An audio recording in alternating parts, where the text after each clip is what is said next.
You are listening to an American Free Press podcast. Joining me on the line is San Bernardino, California City Attorney James F. Jim Penman. Jim, thanks for joining us today. Thank you for having me. Is it okay if I refer to you as Jim? Absolutely. Okay, thanks, Jim. Jim, I saw an article online a little bit ago. City attorney tells San Bernardino residents to lock their doors, load their guns because of police downsizing, and there were a couple other articles about this matter. I want to get into that in great detail in a minute, but before we do, for the benefit of the listeners, can you give them a little bit of background about who you are and what you do for the city? Well, I'm city attorney for the city of San Bernardino. I've held this position for 25 years. It's an elected position. I run every 4 years. I may very well be in my last term now, both because of longevity and political events. One never knows. But sadly, our city is going through a very difficult time. We are in bankruptcy right now. We've had a 50% increase in murders in the city over last year. Because of our financial situation, we've had to reduce the size of our police department. The highest level we've been at was 350 officers. We're down about 80 officers in that now. And we've had some very troubling incidents of crime, many involving our senior citizens. And the incident you refer to, I was speaking to about 150 citizens at a neighborhood meeting, and many of those were seniors and many of them were veterans. I recognized most people in the audience, having lived here all my life. And after they heard from the police chief and I as to the problems we were facing, the fact that we have a legislative bill, AB 109, that's requiring the state to drastically reduce the prison population, and they're releasing people who are supposedly nonviolent offenders, although that may mean that a home invasion robbery was plea bargained down to a burglary. We have a large number of people in our community who have criminal records, a number of parolees, and we have a lot of people here who should still be in prison. And the murder of an elderly lady a few weeks ago has particularly incensed the community. In any event, we can sense the audience is growing more and more frustrated as to the problems we're facing, the fact that many people in the community believe that the large number of homeless parolees in the city might be a factor in some of the crimes. And the chief was explaining that because the county jail is filled with people who were released from state prison, the sheriff cannot lock up homeless parolees just because they're camping on public property or violating some other misdemeanor law. And we were both being asked what people can do, and I told them that when I'm asked that, I told people when you return home to lock your doors and load your guns. And in other remarks, I've commented that, in my opinion, if you have children at home, you should not have a loaded firearm in your house, regardless. Whether the child is a toddler on up to teenagers, children are attracted to firearms, and I think it's a very dangerous thing to have a loaded firearm in your home if you have children. And I also told the people that if they've had no training in use of firearms, if they're not comfortable around firearms, they should not have one in their home. And I certainly was not advocating that people go out and buy them. Interestingly, a few weeks before, we had heard rumors that some people were getting ready to take some vigilante action against some of the homeless camps along the freeways in the city. And our freeway system has a great deal of heavy foliage along the sides where these people camp out. And at a televised city council meeting, I warned them that vigilante action would not be tolerated in the city, and that if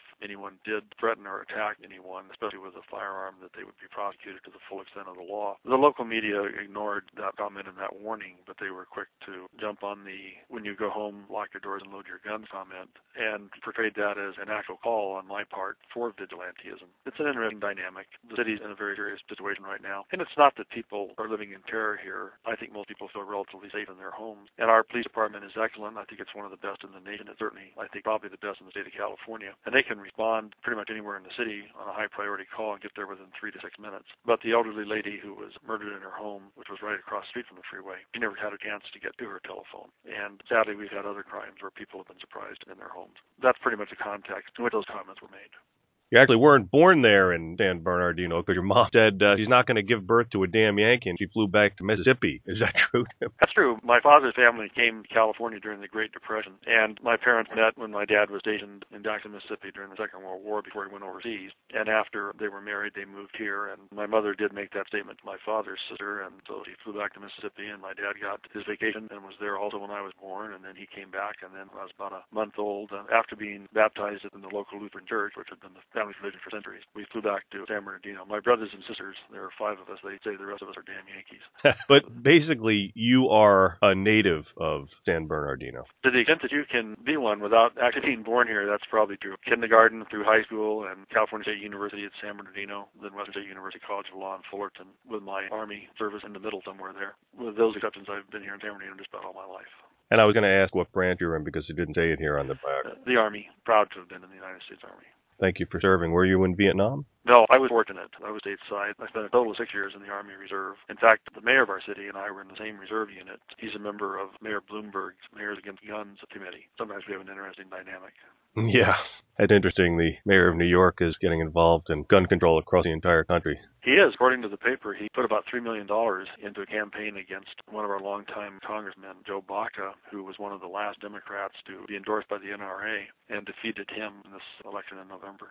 Yeah, it just doesn't seem right. But you, obviously, spending your whole life there, you have seen San Bernardino change dramatically, I guess would be an understatement, right? It would be. San Bernardino is a county seat. San Bernardino County is the largest county geographically in the continental United States. You could put 3 of our New England states into San Bernardino County and still have hundreds of miles left over. We go all the way to the Colorado River, and we have mountains and desert here. But when I grew up in San Bernardino, it was a wonderful place to grow up. It was a great community and still is. And as kids, we cruised E Street, which was the main drag. Kids don't do that here anymore because we had some shootings along our cruise route a few years ago. Well, quite a few years ago now. So that went away. But the town has just experienced some pretty tough times. And for years, we were the dumping ground for parolees from Los Angeles County. In 2000, the director of the State Department of Corrections visited us and admitted that they had been ignoring their own rules in releasing prisoners who belonged in Los Angeles County to the San Bernardino County, mostly to the city of San Bernardino, which is the largest city in the county. So we have an artificially inflated criminal population here. And the people have been here long enough who are transferred here and their children are here that when they do commit a crime, they are now rightfully returned to the city of San Bernardino. It's become a tough, well, it was always a tough town. Actually, Wyatt Earp grew up here as a young man.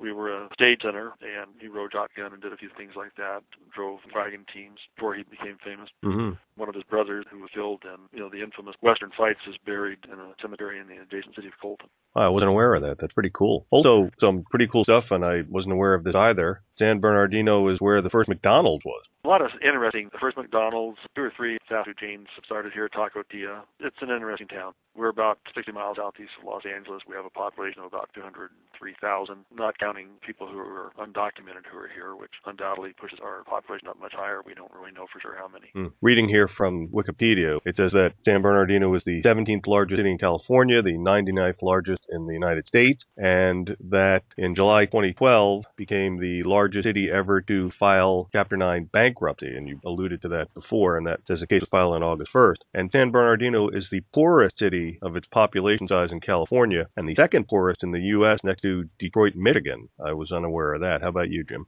Sadly, I'm aware of those statistics, and of course, it's not something that we're particularly pleased about here. It's a complete reversal from a middle-class, blue-collar town that San Bernardino was for years. This was a favorite getaway location for Hollywood celebrities. Tennessee Ernie Ford had his start here on radio, and Carol Lombard had a home in neighboring Redlands. And in the days when people took more than one day to get from L.A. to Palm Springs, a lot of notable people from Hollywood would spend the night here, and some even had homes here. And we have a beautiful hotel at the foot of our mountains, Red Springs Hotel, which is now owned by Campus Crusade for Christ. But it was quite an active social center for Hollywood celebrities in the 20s and 30s. But the town has changed. We've had a lot of middle-class flight from the city. The demographics have changed considerably in San Bernardino. I hope it's not a portent of things to come for other cities around the nation. I know that we're not the only one that has had to contemplate bankruptcy. We're one of the few that have had to go into it. I hope we're not followed by others, but we keep hearing that many other cities are looking at that possibility. In 1970, non-Hispanic whites, I guess that would just mean whites, were about 66% of the population, and in 2010, they are now 19%. Does that seem accurate? I think that's fairly accurate. In 1976, San Bernardino was named an All-America City, which is quite a distinction, and it has changed. But when I was a boy growing up here, it was pretty much of a segregated town. Most African-American and Hispanic citizens lived on the west side of the railroad tracks, and they put a freeway right along the railroad tracks with no exits on the west side.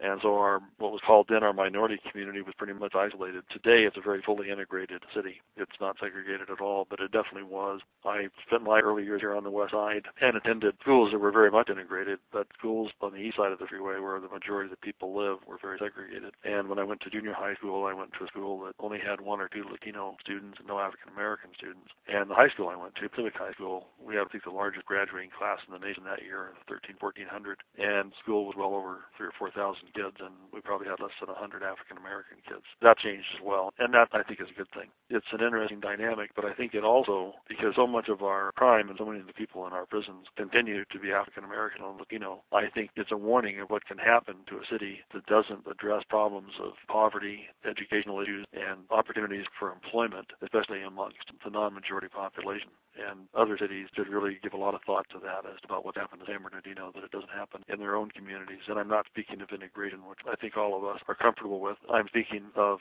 the crime that so permeates many of the what we used to call minority community members. So right now, it looks like San Bernardino is about 20% white and 60% Hispanic and about 15% African American and then Asian and the rest. Does that seem about right? You know, give or take 5 or 6 percentage points in either direction. It depends on what survey you're looking at or who does the survey.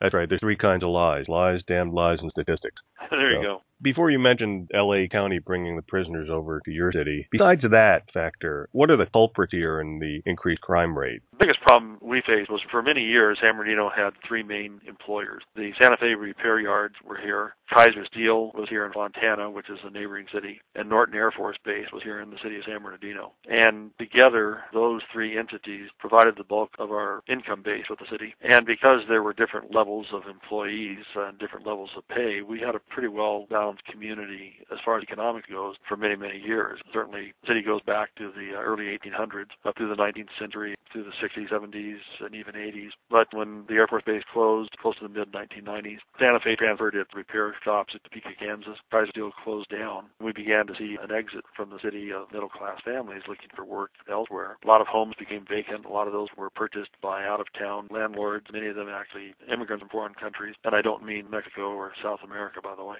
And when they purchased these homes, they purchased them as investment properties, and they turned them into rentals. And our renter population became very high. It's right around 50%, just a little bit below, something a little bit above 50%. And our population that's on some type of assistance is also very high. It's just below 50%. Although I question those statistics sometimes because I think some of those studies include people receiving Social Security, which I don't see as public assistance, and the people who get that paid into it. But in any event, San Bernardino has certainly been a blueprint for what not to do as far as cities, what not to let happen in your community. Not that we had anything to do with closing Norton Air Force Base or Kaiser Steel or the decision to relocate the Santa Fe repair yards. Those just happenstance for us, but it was a real tragedy for us as well. This elderly woman, you said, who lived near the freeway, do you know much about her? What was her age? What was her race? She was white. She was in her mid-70s. It's a nice home just below the Arrowhead Country Club, and the freeway runs through the middle of town, and it's right across the street from where she lived. And we've had a number of incidences in the last year in that particular area. It's one of the more affluent areas of town,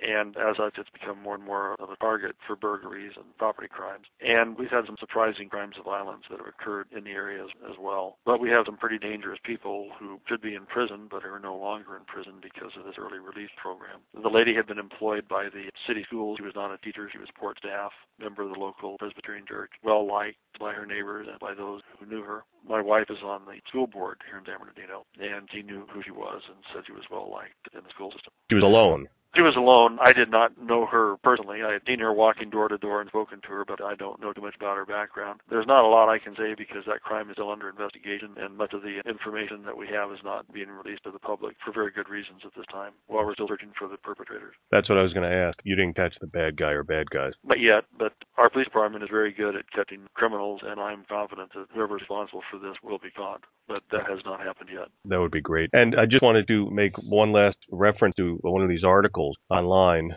This was the follow-up to the first article. This one says, Jim Penman defends load your guns advice, which to me anyway, it kind of is common sense and it makes sense. I mean, you know that saying, when seconds count, the police are only minutes away. If you have a gun and you know how to handle it, why would you not load it to protect your family? I don't understand the rationale, but it seems that one of these fellas here, this councilman, Fred Jorrit, I think that's how you say his name, when he heard you say that, he said that your comments were inappropriate. And he said, I think it's the wrong message to be sending to our citizenry.